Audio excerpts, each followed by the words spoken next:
asawa ay hindi ko mawari kung nasaan. Kaya kayo narito upang sa hanapin sa kabilang dulo ng batong ito. Napakadaling remedyo ng mga amigo. Magbukas ng baho ilog sa pamamagitan ng paghukay ng tubig na kanal at sarduhan ng ilog nito. Kanal sa buhat sa bukangan ng ilog na pararaan sa pinila at bukas sa mga suliran. Pero, ang salaping itong babayad sa mga manggagawa. Saan kukuha? Ay, Hindi problema yan. Huwag silang bayaran. Gamitin mga bilanggo. Kung hindi sa pakitaan, gamitin mga mamamayan. Bayat matanda, pagawain. Kung wala mong nakaguluhan ng pamamarakihan. Mga mamamayan ng Egypto ay gumawa ng pyramid sa ilalim ng Latigo. Gayun din ng Roma. Nabalitaan nyo ba na sila ay naghimagsik? Tao pa lang ito. Akala ko ba alam ninyo ng lubusan ang kasaysayan ng daigdig? Pero ang lupang ito ay di na minsan nag-mistake, Gino. Noon pa yung Padre Salvi, ang pulang ito ay hindi naghihimagsik. Kahit patawan ng malaki na buwis o alipinin o kaya pilitin sa paggawa ng walang bayad. Basilio, kumusta ang buhay-buhay? Don Simon, kayo pala. Ito nga pala ang kaibigan kong si Sadani.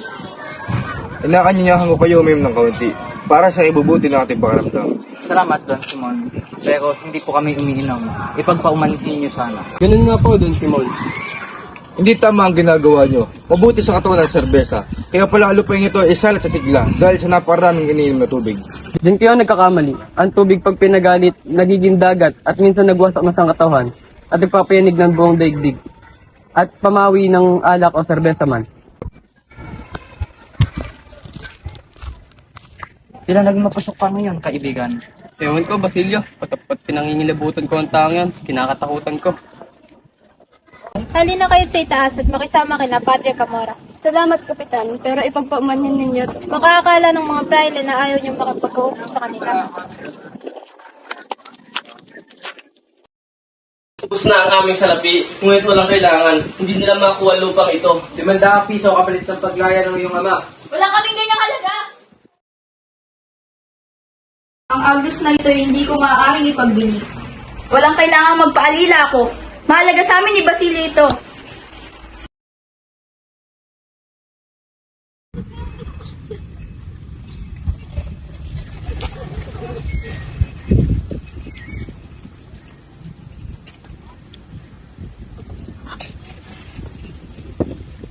Paaawi po ba kayong tulungan sa inyong paghukay?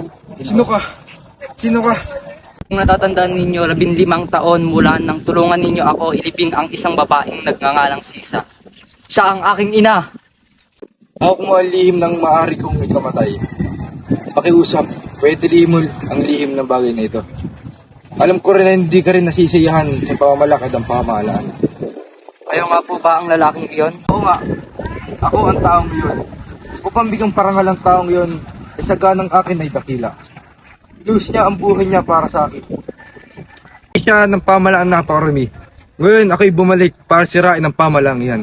Ako'y nagbalik kayo upang mapaglakbay sa iba't ibang bansa. Nagkalat ako ng ligalig. Diyukso ko ang bayan para gumawa ng kapuputan. Magiging pulubi ang bayan. At oras na hindi matiis ang bayan ng mga paghihirap, sila'y babangon, mag-aalsa, at gigising sa kanilang damdamin. At yan ang inaasahan ko, Basilio. Ngunit isa kayo sa mga balakid sa aking mga layunin. Kayong kabataan. Imbis kayo ay pag-asa ng bayan, sumisigaw kayo ng pagkakastilat at inawit ang pagtitila ng pamahalaan. Hingi kayo ng pagkapantay-pantay, ngunit ang hinihingi nyo ay kamatayan. Ang mga alipin ko walang papaalipin. Ang tao ay sadyang nasama na laging nagmamalabis. Kung makatagpo, masunurin. Likas sa tao, ang mumuwi sa kanyang inaapi, Basilio. Tama kaya ang ginawa ko? Pero baka naman may lihim siyang binabalak sa paghihiganti. Mamatay mga walang kaya at mabigo ang lalong malalakas. Ang mga paraang magagawa ko ay hindi ka nais-nais, ngunit siya lalong madali. ako na ito mag-isip para ng tutos sa gawin sa tao. Tumakas kami ng ilang tao. Hindi kami nakakas. Magitan ng magbigat na pansin. Pero wala rin nila. Ang masasabi ko lang ay parusa sa kanya ng langit. Kung hindi sana siya gumala sa bukid ng gabi, hindi sana nangyari sa kanya na siya'y madakip ng mga taong labas. Talagang ganyan ang mga nangyayari sa mga taong di marunong umusal ng dasal. Kagaya niya si Julie, ha? Buti sa kanila ang ganyan.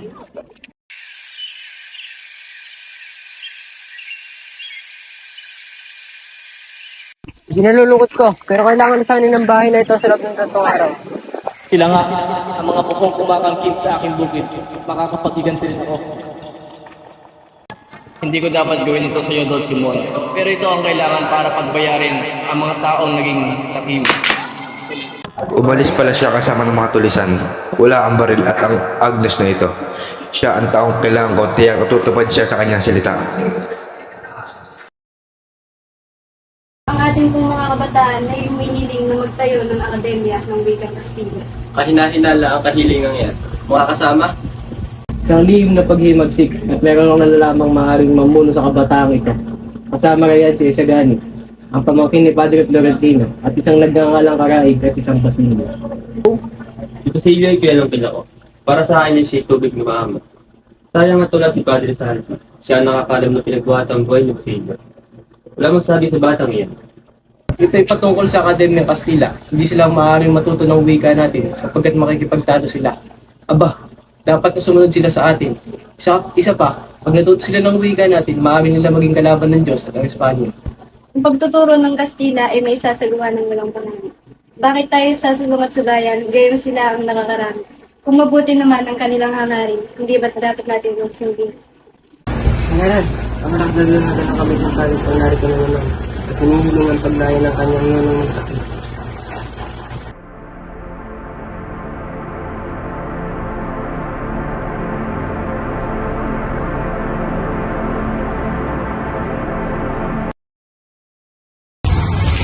Kamusta ang bakasyon, Panyero?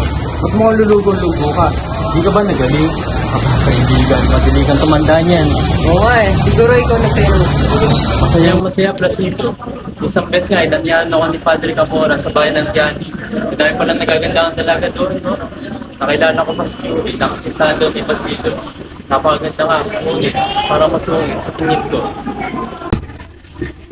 Si Paulita Gomez, ano? Napakaganda niya. Lagi nakapala sa kanya madalas. Benedette! Lagdaan mo raw ito. Mamaya na, biglas pa ako. Pero kailangan na ngayon ito. Nakukuha ito sa ganting mukha, hindi na makre. Sa suliranin, pinag-aaralan nyo ngayon ng kapatang kanilang kabilang sa gila. 15 puso ang katipan, 15 raya. 15, ako'y makakakot pa lamang. Hindi ninyo ako nalayo sa aralin. At dapat ninyo alisin tungkol sa pagliban ko ngayon. Sapagkat hindi ba talaga padre, ay isang wala sa klase at siyang makapagbigas sa aralin. Sa ganyan ay sinasabi kong nasa klase at wala sa klase. Ay naku, may napisip ko raw ito sa pinatay ng lamang. Paul ay hindi matatanggap. Hindi mo ba matatanggap ulong pilosopo na maaaring pagliban sa klase ng ang mismo tiyempo ay hindi marunong ng aralin? Sukat na padre ko nun. Maaaring lang ako lagay ng pagliban. Ngunit wala kayo karapatan ako ipagtalim ang Diyos. Tama, mga kasama. Tutulong siya sa atin pagkat dati siyang kamag-aral ng aking amain. Naniniwala kami na kayo pumapanig sa makatarong katwiran, kaya kayo ang napili namin sanggunian. Buong-buo ang pag-asa namin na kung kayo sanggunian ni Don Custodio na namumuno sa Lupon, ay pagmamalasakit ninyo kami. Magandang iyong mithiin, sangayon ako dyan, ngunit iya'y isang kompermiso. Limitado ang aking mga kilos, alam niyo yan. Balita ko pang salungat si Padre Sibilia tungkol sa balitang ito. Limutin mo ang mga bagay na iyan sapagkat mapanganib. Hayaan mo ang pamahalaan ng mamahala. Ngunit mabuti ang layunin namin hinggil dito. Ang isipin mo ang iyong kinabukasan. Tapusin mo ang iyong pag-aaral. Pagkatapos, manahimik ka. Huwag ka nang makisa sa kahit ano pang kilusan. Kaguluhan lamang yan. Ginoong Pasta, kapag ako'y matanda na at sa paglingon ko'y purukol sa aking sarili, ang aking napagdaanan, at hindi ako gumawa ng kahit na isang bagay para sa kanila. Ang bawat uban ko'y magsisilbing tinig sa akin, at aking ihihiya. Paalam, Ginoong Pasta.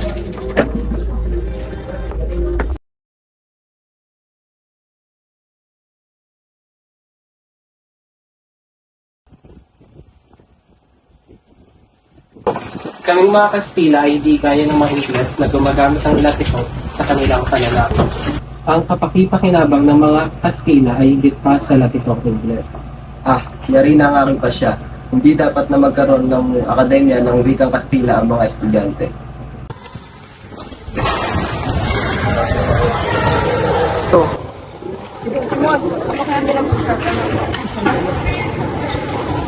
At tandaan mo, ang hudyat ay isang putok. Kayo, humanda kayo. Saan nga doon sila? Higit na makapangyarihan ang mga pilot ay sa federal. Kapag nakinig tayo sa kanila ay aasenso tayo. Ang hudyat ay isang putok. Ha? Guguluhan ako. Doon ng mga general. At dito ay mga praile. Nakapagtaka. May waga talaga. Hoy!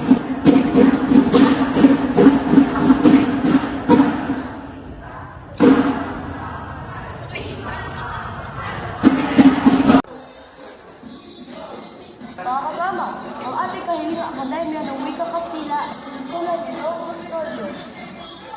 At ang wika pa umano ni Don Custodio ay ang mga praile ang dapat mamandugot at hindi tayo mga estudyante.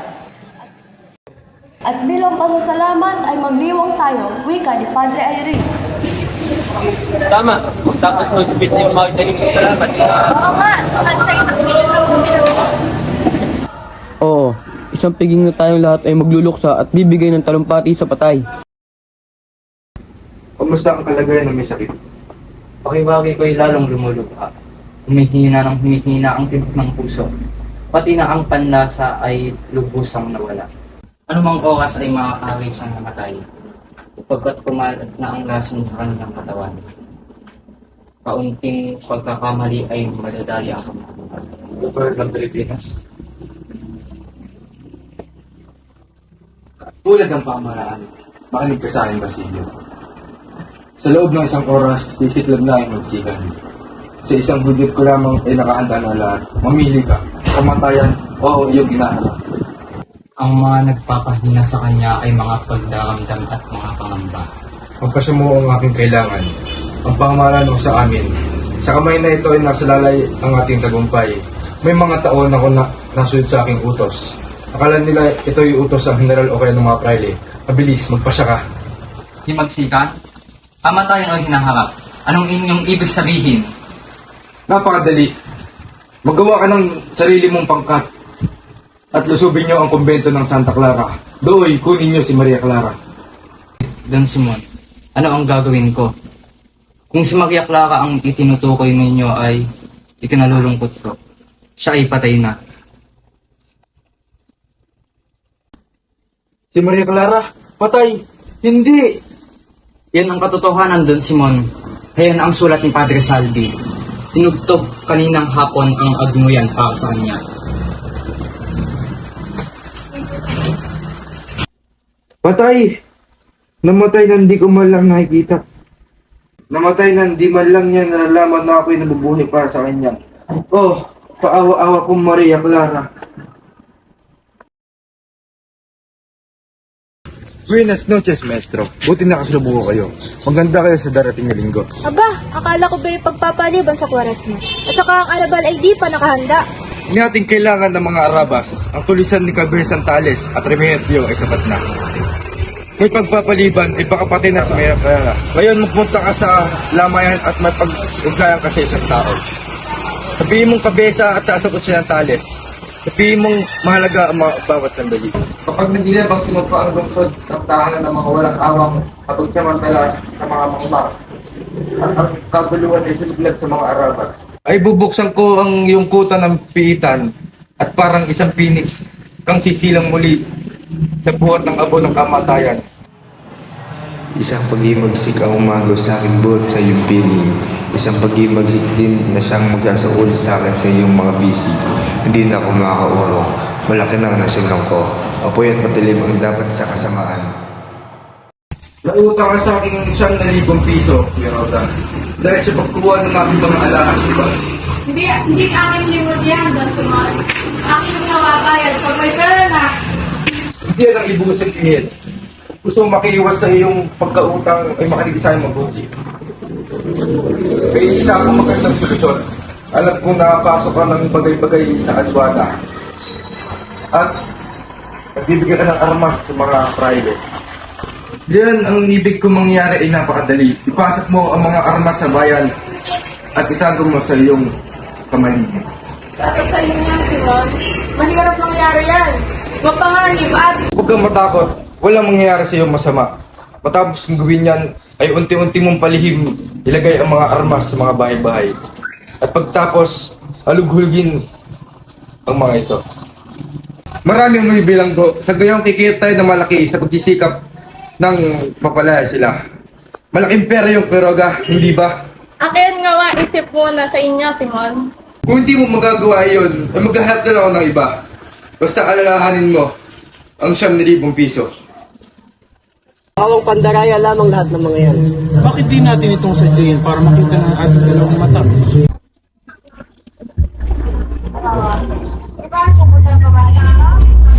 Ayan, suriin niyo mabuti. Base sa aking pagsusuri, maaari kong ibalik ang nawawalang ulo sa pamamagitan ng mga panganang salita. Dora Moore! Ako si Timothy, pinanganak noong panahon ng Kambis at namatay noong pananakop ng Kambis. Sa aking paglalakbay sa Babylonian ay natuklasan ko ang Himyarins Murder. Natakot na tayo magunyag ay kinasangkapan niya ang mga paring Egyptyo. Noon, ang mga pari at mayayaman ngayon siyang namamahala sa bayan. Ginamit nila ang isang pari ng Abido upang ako yung pahamak at ang babaeng aking iniibig ay nilitirin ng pari ng Abido. Ito ay gumawa ng gulo at iginawit ang pangalan. Ako ay nakulong sa salang. Panghihimagsika ko'y inasiga at nagpatay sa lawang Moy. Sa kabilang buhay, nakita ko ang tagumpay ng Panilila. Ang aking iniibig ay pinuusig gamit araw sa templong Diyos. Si Pilay, inuusig siya ng paring Abido tulad ng ibang malaking. Ako humahabol sa munting kalapati, baliw sa takot at pagtitiis ang dalaga. Nabuhay ako muli upang isiwalat ang kabuktutan paring Abido. Mga matay, lapastangan sa kabanalan ng Diyos, mapanirang puri, sinasakdal kita paring ng Abido. Hindi! Wag! Shy boy! O ano, ando naman mga dinamita at mga bomba? Nakanda na pong lahat, Don Simon. Pero kailangan pagkakasait niyan. Hindi nagbabalak lamang yan ng pag-alsa. Ang tao nga naman, sila nababalas sa isang tao kapag ito'y mayaman. Kailangan kong malaman kung buhay pa siya kapag ako'y mag-aasawang muli. Ang totoo ay nasa tahanan ng aking amayin si Don Tiburcio. Huwag sana ito makarating sa kahit na sino. Naasahan mo isa ganit. Ang sulok na yun ng Pilipinas ay di ko kailangan ipagpapalit sa libo mong palasyo o lungsod. Oo, ang bayan ko'y iniibig ko ng higit sa lahat bago kita nakilala. At kung magtutungo ka ron, ang bayan ko'y magiging isang ganit na Eden. Aawit ang mga tubig sa batis, magiging brilyante ang mga patak ng ulan, at magiging perla sa mga balto sa dalampasigan. Ganyang kakahalaga, Paulita. Kailan? Kung ako'y matanda na? Di natin masasabi ang magagawa natin sa loob ng ilang taon. Hindi tayo pinababayan ng Espanya. Ang kinabukasan ay nasa atin. Kay raming bayan sa hinabahaba ng daang bakal at mga pagawaan. Ang dinig ko'y madami kayong kaaway. At ang ayon kay Tia Torina ay mananatiling basabos ang bayang ito. Ha? Ang tiya may isang hangal. Pagkat di siya mabubuhay kung walang basabos. Ngunit kami magtatagumpay. At paano kung hindi kayo magtagumpay? Patid mo kung gaano kita kamahal, Paulita. Alam mo ang ligaya ko. Kapag sa paningin mo'y nakikita ko ang ningning ng pag-ibig. At kung kami mabigo, pangangarapin ko ang iba mong tingin. At ako'y maligayang mamamatay. Ang piging na ito ay bilang pagluluksa sa labing nating panukan. Nagkitsak impatche. Alam ba ninyo, ng ating pamahalaan ay isang pansit na niluluto at pinakikinabakan ng mga Czech na inakalay para sa mga Pilipino lamang? Ang pansit ay sa India, ngunit hindi kilala sa China. Ang lahat ay nagkakatapigit at sinasabi ng Pilipinas ang pinakasabing palad, ang pamahalaan at pinakamusamang bayan. Ang pansit na ito ay ukol sa bayan ito. Dahan-dahan lamang mga kasama, mahirap na. Matahimikan mga kasama, tayo ay minaman-manan na utosan ni Padre Sibila. Ha? Nasaan? Ang hawak na litit pala ng ex-director. Magsumbong kaya siya. Bastilyo, dumalo ka ba sa piling ng mga estudyante kagabi? Hindi po, Padre. Binantayin ko po si Kapitan Tiago na malubha ang lagay. Mabuti. Alam mo ba na mapanganib ang kapinsanang iyon? Yung mga pilibustero. Si Don Simon po ba ay napadamay rin? Wala siyang kinalaman doon sapagkat siya may sakit at nakaratay dito. Tadeo, bakit anong nangyari?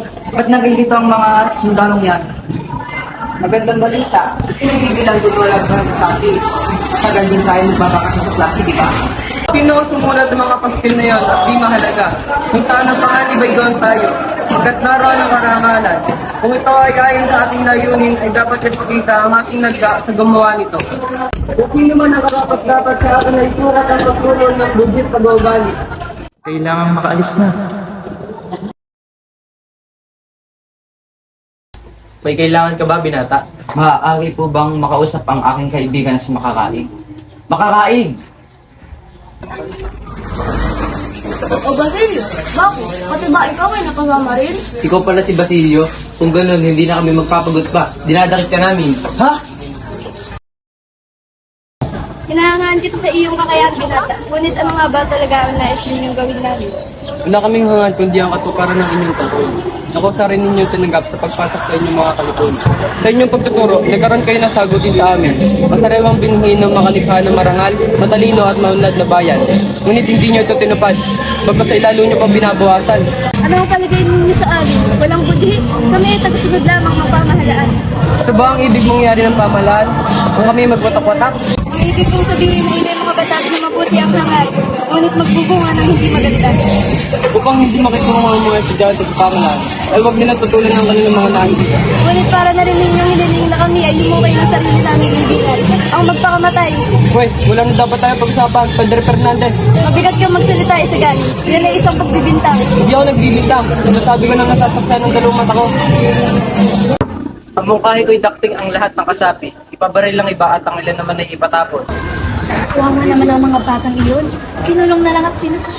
At maaabala pa kamo, pati ang kanilang pag-aaral. Tatlong pula ang ipinilunggo. Di isa, wala kami nakausap. Kumanda kayong mga sama. Hindi ako may pagsusukan ng ulong ngayong gabi. Sakaling na natin. Ay kung kapwa tayo ng mawaring mag-ibag. Mapapatay lang din naman tayo. Totohanan mo ito. Yan ang pinakamabuti kung ginagawa ito. Kung gano'n ay humanda tayo, kung pipilitin nila tayo mamatay o pumatay, at tingin na natin.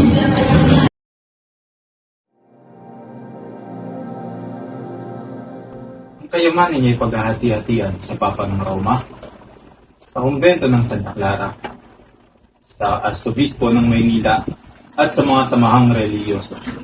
Sumalangit nawa ang kanyang kaluluwa. Julie, alam mo bang patay na si Kapitan Tiago at si Basilio naman ay nasa bilingguan na ngayon? Ho? Puminahon ka sana, Julie. Sadyang ganyan talaga ang buhay. Tanging Diyos lamang ang may alam niyan. Hindi, sabihin niyo nagbibiro lamang kayo. Diyos ko, Delisela, tulungan mo ako. Nawala na malayang yung apo. Paano pang makakalaya si Basilio ngayong wala na si Kapitan Tiago? Huwag kang mag-alala, anak. Paglalapit tayo kay Padre Camora na siya nagpalaya sa iyong lolo. Tiyak na tutulungan niya tayo. Magbihis ka na. Ikinalulungkot ko ngunit wala akong magagawa dyan. Bakit hindi niyo subukan lumapit kay Padre Camora? Diyos ko, tulungan mo pong makalaya si Basilio. Mahal na mahal ko po siya. Humihingi po kami ng tulong sa pagkakakulong sa aking kasintahan si Basilio. Yan ay desisyon ng pamahalaan. Wala akong magagawa. Kaawa-awa ang dalaga. Bakit na nagawa ito sa kanyang sarili? Siya ang tunay. Ano kaya ang nangyari?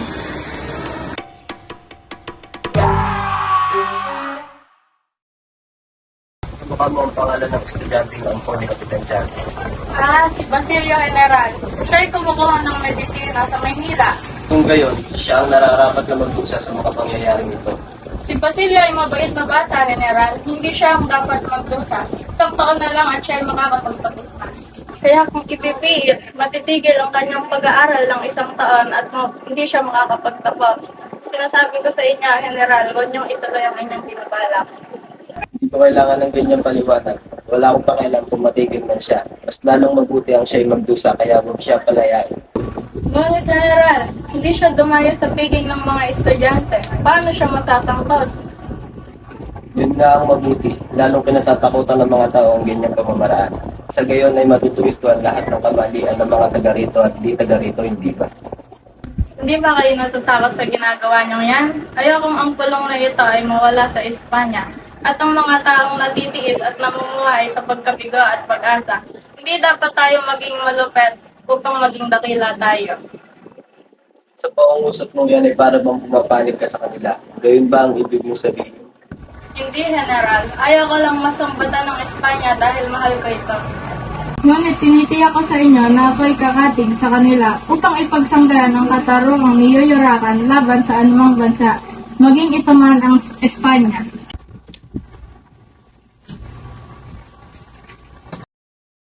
Lahat ay makakalaya na ngayon maliban sa nagngangalang Basilio.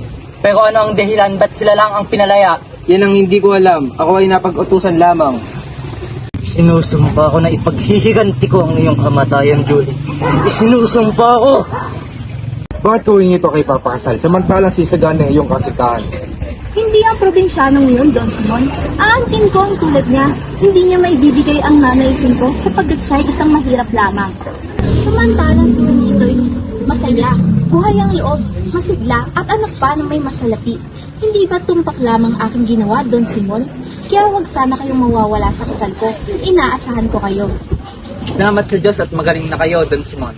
Mayroon sana akong sadya sa inyo. Turan mo, Basilio. Wala na akong hangad sa ngayon kundi pagantihan ng sama, katampalasan at lakas ng lakas. Nung una'y nagkamali ako. Tumanggi ako sa inyong paghihimagsik, ngunit ako'y ibinilanggo at pagkalaya ko'y utang ko pa sa inyo. Ngayon ay buo ng aking pasya. Bigyan niyo ako ng sandata at sa anumang oras ay handa na ako. Ako'y nagagalak, Basilio. Baturan nga ako'y oo. Meron nga. Katarungan ay nasa panig ko. At mga usapay sa mga kulang palad. Salamat, Basilio. Halika sa aking laboratorio at may mapakita ko sa iyo. Ano ba kung ano yan, Basilio? Kung gayon isa itong dinamita, Don Simon. Sa dinamita, mga luhang naipon, pagpumiying naimpit, kabuktutan at pangangapi. Ito ay isang dakilang matuwid lakas, panlaban sa lakas. Para ng 2 minuto, manlalabo ang ilawan at oras ay itaas ang mitya. Puputok ang kapsula ng fulminato de mercurio at sasabog ang granada. Ang buong bayan ligyan ko ng pulbura. Tiyak walang makakaligtas. Kung gayon ay hindi niyo na kailangan ng aking tulong. Kailangan ta, Basilio. Ikaw mumuna sa mga taong tutulungo sa tindahan ng Quiroga upang kunin mong baril. Andong mo tinago. Ako at si Cabinesantales isasakop sa lungsod. Lumagay kayo sa mga arabal at tanuran ng mga tulay. Paano, Don Simon, kung mayroong ayaw makikisa sa layunin? Kung may ayaw sumama sa atin, ay patayin. Bakit? Tuot ka bang mamatay? Ano ang kamatayan? Kawalan ng pangarap. Kung katwiran ay pumatay, ay tayo madudurog. Ngunit, ano ang sasabihin ng daigdig sa ganyang pagkakilakilabot na pagpatay?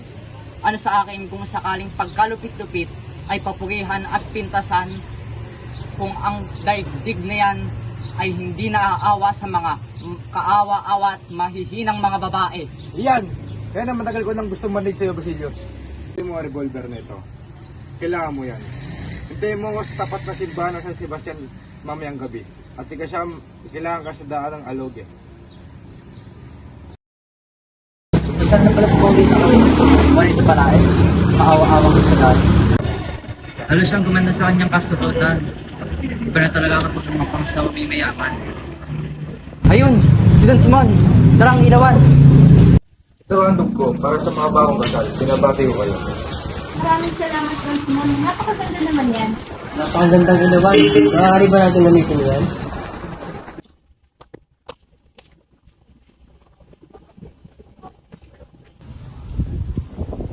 Si Dani, ang ginagawa mo dito. Mayo tayo masali. No, Basilio, bakit?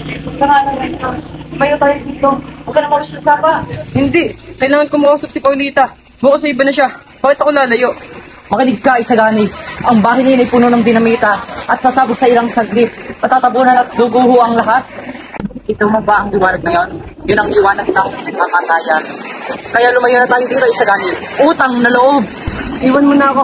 Makipag-usap ko kay Paulita. Sa huli-huli ang pagkakataon bilang pahimakas. Kung ayaw mong makinig ay iiwan na kita. Hindi ako nagkulang na paalalahanan ka. Diyan ka na, Isagani.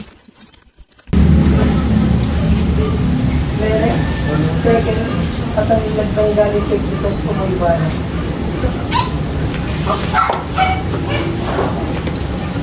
Isang birong mapaghimagsik.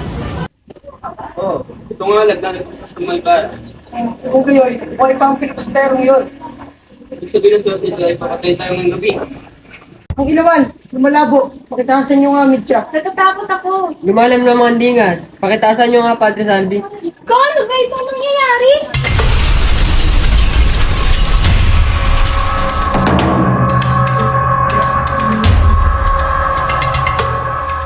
nangyari dito, Padre Gamora?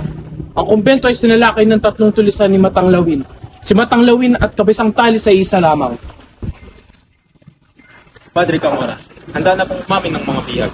Ibig niyo na po bang marinig ang kanilang sasabihin? Mabuti kung ganon. Tara na sa loob, Bensay. Ang pinuno namin ay may kasabot na isang mayamang mistiso na may mahaba at maputing buhok. Ditong taong iyon ay ipapatawaran tayo ng general at mapapasati ng ikatlong bahagi ng nakamtam natin. Simon kaya kanila tinutukoy? Ngunit kami ganyan lang. Simon po ang kanyang pangalan. Madami daw nakitang supot ng pulbura sa azotea, sa may silong, sa bubungan at sibay pang dako. Sino kaya ang naglagay noon? Magpakaagaw ni Juan dito kay Paulita o kaya kaaway ng angkal. Mabuting magtago kay Sigali. Baka mapagbintangan ka. Hindi na kailangan. Talagang uuwi ako sa amin, sa ama nitong si Padre Florentino. Kung ako sino ang naglagay ng mga pulbura. Kirong ba sila? Baka naman si Makaraig. Hindi, mali kayo. Ang naglagay ay walang iba kundi si Don Simon. Sa kaibigan ng Kapitan General. Paano siya? At kasapi pa siya sa pangangalakal ng angka ng Pilais. Ginawa niya iyon upang huwag siyang mahalata sa kanyang mga binabalak. Maaaring nang ginawa niya yan upang mapatay ang matataas na pamahalaan ng Kastila. Ngunit nasan kaya siya ngayon? Marahil patay na ang mga Kastilang iyon kung hindi ninakaw ang ilawang iyon. Sino kaya ang pangahis na iyon? Hindi raw makilala dahil masyadong matilim. Inaasahang magliliyab ang mga ilawang iyon at ang mga pulbura ay sasabog. Kung alam lamang na magnanakaw ang mga bagay niya, ay hindi naman siguro niya gagawin nakawin niya. Pantayan man ng kahit na ano, ay hindi ako lalagay sa kalagayan ng ginanakaw na iyon.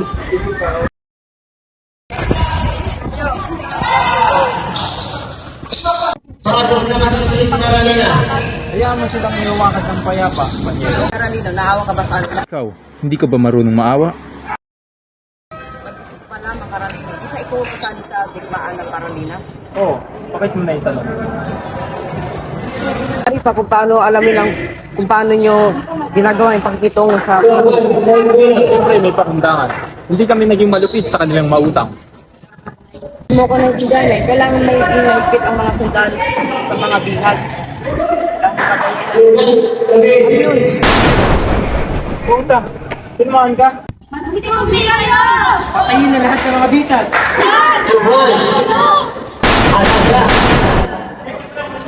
Unang niya, kasundahin mo. Superior ka nilo, pinamaan mo ang traidor. Pautay. Ano, Lucelo? Diyos ko, ano itong nagawa ko? Bakit nangyari ito? Ako na kanyang apo, ang siyang pumatay sa kanya. Hindi. O Carolino, ba't parang namumutla ka? Hindi ka naman ngayon na pumatay ng tao, ha? Kung alam mo lang kung sino ang aking napatay. Oh, Diyos ko. Kayo nakabihis, Don Tiburcio. Saan kayo pupunta? Alis na ako, Padre Florentino. Bakit pati kayo ay pag-sign din oras na mabati na narito ako? Papaalam na ako, Padre, at maraming salamat sa inyo. Wala nga naman yun, Don Tiburcio. Kung gusto niyo pang bumalik, ay laging bukas ng tahanan ko. Maaari bang patuloy yung isang kulang palad? Don Simon, tuloy kayo. Wala na ako panyarihan. Tinutubos na ang mga Guardia Civil. Anong nangyari? Sikatan kayo, Don Simon. Lamang ay isa siya sa mga kilalang tao. Ngunit ngayon, isa na siyang kriminal at pinagamit ng batas. Ang mga kapalaluan at ang lahat ay kapalaluan. Kumusta kayo, Don Simon? Anong pakiramdam niyo ngayon? Habang Diyos. Don Simon, ito isang lason. Uminom ba kayo? Ilang ang parang padre. Ibig kong tapusin ang paghihirap kong ito. Ngunit malaki pa ang tsansa ninyong gumaling, Don Simon. Huwag na natin aksahin ng panahon, padre. Bago ako pumanaw, nais kong ikumbasal sa inyong mga kilihim, mga aking pagkatao. Tunay kong pangalan ay Crisostomo Ibarra, na malaon na kayo paglalagay ng patay na. Noong unang panahon, ako'y napagtabas ng pag-aaral sa Europa at umuwi ako dito upang pakasalan ng aking iniibig. Subalit, hindi ito natupad. Ako'y tinulak sa may wagang kamay. Tagitan ng kaguluhan na gawa-gawa ng aking mga kaaway. Ang lahat ay nawala sa akin. Pangalang kayamanan, pag-ibig at kalayaan. Marahil patay na ako ngayon, kundi sa aking bilyas. Tungo ako sa Cuba. Doon ay sumali ako sa Magsikan. Doon ko nakilala si Kapel General. Siya ay kumagati pa lamang ito. Nang siya madistile, siya rito ay pinagsama niya ako. Tuwid ko siyang gumawa ng kabutihan. Gusto ninyo ang kapatawaran ng Diyos. Diligid sa Diyos ang lahat ng inyong pagpapaubayan sa kamay ninyo yung ginagawa. Tagpuan parusa sa inyong mga kasalanan at sukat makita ang kanyang katakilang napatawad. Sa isa niyang biligo ang inyong mga balak. Una, kamatay ni Maria Clara. Pangalawa, kawalang ingat. Pagkatapos ay parang lubhang at mahiwaga. Igalang natin ang kanyang kalooban. At siya ay pasalamatan natin. Palasyodya ang kalooban niya na ang Pilipinas. Magpatuloy sa kalagayan din natin. Kasi hindi natutulog, siya ay makatarungan. Siya ay hindi nagpapaubaya sa mimithing kalayaan. Dahil kung walang kalayaan, ay walang katarungan. Bakit ipinagkait niya sa akin ng kanyang tulong, Padre Florentino? Pagkat mali ang inyong parang ginamit, ang bot ay walang ibang nilikha, hindi dambuhala, mga krimen, at mga salarin. Kung ganun, anong dapat kong gawin, Padre? Gumawa at magtiis. Gumawa at magtiis? Anong klase ng Diyos yan, Padre? Ang Diyos na makatarungan at nagpaparusa sa kakulangan nating pananalig, sa maling hilig, sa maliit na karangala. Anong halaga ng pag-aalipin kung siya namang mang-aalipin bukas? Mangyayari yan sapagkat ang pagbubusabos ay inibig ng mga nambubusabos. Nangihina ako, Padre. Pagputin niyo ang kamay ko.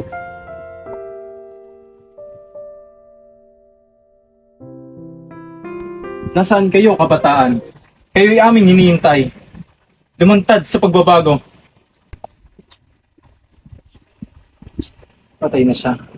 Kapag nawa ng Diyos ang nagliko ng kanyang landas.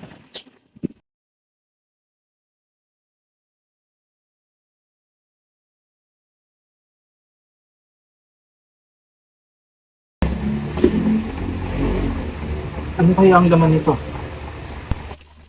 Puro pala kayamanan ang laman ng bowl na ito. Ano kayang laki ng kayamanan ito?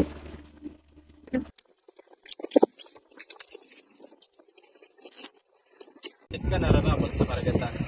Kapiling ng mga korales at mga perlas. Kapag kinailangan ka para sa isang dakilang layunin ay itutuloy ng Diyos na ikay matagpuan. Samantalay, dyan ka upang di makapagbulid ng kasamaan at makapag-udyok ng kasakiman.